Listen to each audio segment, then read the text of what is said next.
एक गांव में नमक का एक कारोबारी रहता था। उसका नाम भोलू था।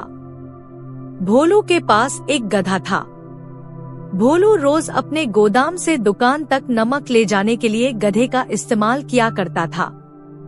भोलू नमक को बोरी में भरकर गधे की पीठ पर लाद देता और उसके साथ साथ चलता हुआ दुकान तक आता था।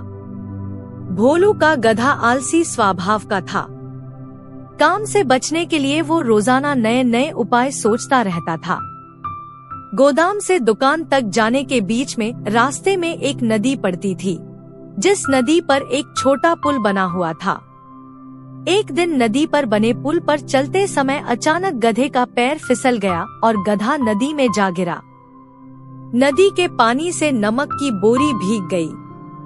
जब तक भोलू ने गधे को पानी से निकाला तब तक बोरी में भरा बहुत सारा नमक घुल चुका था। गधा जब चलने लगा तो उसे बोरी का वजन बहुत कम महसूस हुआ और वो तुष हो गया। उसने सोचा कि अपने ऊपर लदा हुआ बोझ हल्का करने का ये बहुत बढ़िया तरीका है। अगले दिन वो जानबूझकर नदी में गिर पड़ा। नमक पानी में घुल जाने से बोरी का वजन फिर कम हो गया। उसके बाद से वो हर रोज ऐसा ही करने लगा।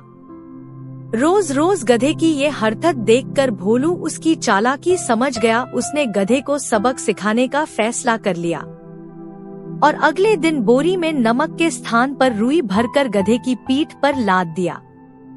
रुई वजन में कम थी।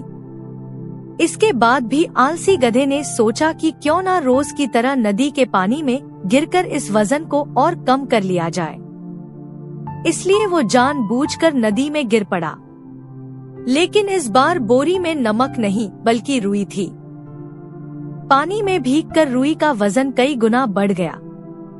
गधा जब उठकर चलने को हुआ तो इतने भारी बोझ से उसका बुरा हाल हो गया। उस दिन के बाद से उसने कभी आलस ना करने का निर्णय किया। उसके बाद ईमानदारी से काम करने लगा। प्यारे बच्चों, आपको the lazy donkey story in Hindi कैसी लगी? आप अपने कमेंट्स के द्वारा हमें अवश्य बताएं। ये foolish donkey story in Hindi पसंद आने पर लाइक और शेयर करें। ऐसी ही और famous story for kids in Hindi देखने के लिए हमें सब्सक्राइब जरूर कर लें।